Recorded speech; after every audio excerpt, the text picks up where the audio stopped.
Updated July 30, 2017, 17 hours 32 minutes and 20 seconds. This is the end. Beautiful friend, the end. I don't know if the Doors lead singer, Jim Morrison, was a devotee of Hegel. I suspect his influences were more psychedelic, but he was onto something with that famous song that marked the end of a generation of parties. Georg Hegel of course got there more than a century earlier.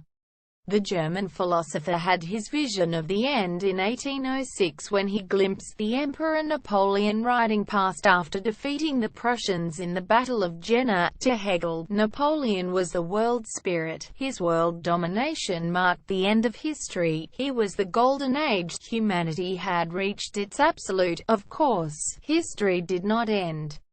But it does not mean we don't continue to seek it. After the end of the Cold War, American political scientist Francis Fukuyama famously penned an essay, later a book, called The End of History. Fukuyama believed the absolute moment was the triumph of the West in liberal democracy over communism in the late 1980s. This was history's zenith. The superior power had won. Fukuyama's thesis was torn from the pages of Hegel. It was rooted in the idea, as Hegel maintained, that all human consciousness was limited by the particular social and cultural conditions of man's surrounding environment, or as we say, by the times. History repeating itself with headlines of war. What are our conditions today? What are these times we are living in? Or headlines are of war or the threat of war.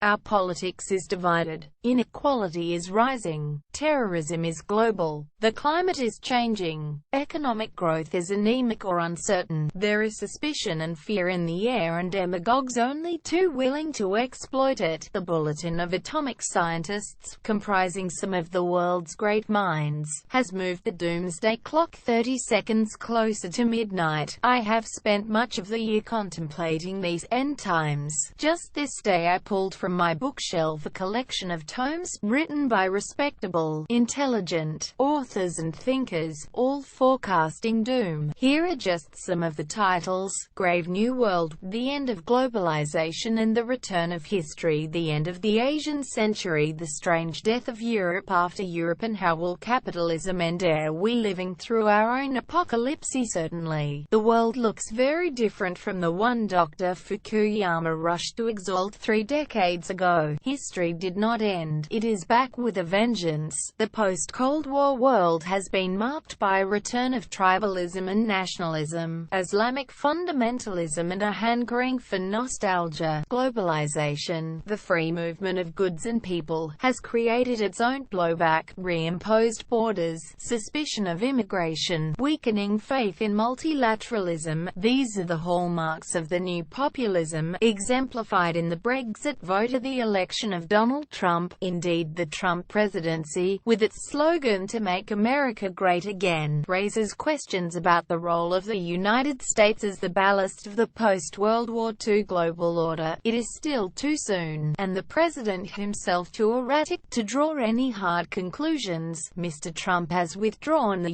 U.S. from the Paris Climate Accords and the Trans-Pacific Partnership, which promised to be the world's biggest free trade agreement, yet he has also intervened in foreign issues: a military strike on Assad's Syria and threats to strike North Korea's nuclear program. In the space created by U.S. uncertainty, Vladimir Putin's Russia has exerted its influence, and China's President Xi Jinping at the Davos conference in Switzerland earlier this year anointed himself the champion of a globalized world. Trigger.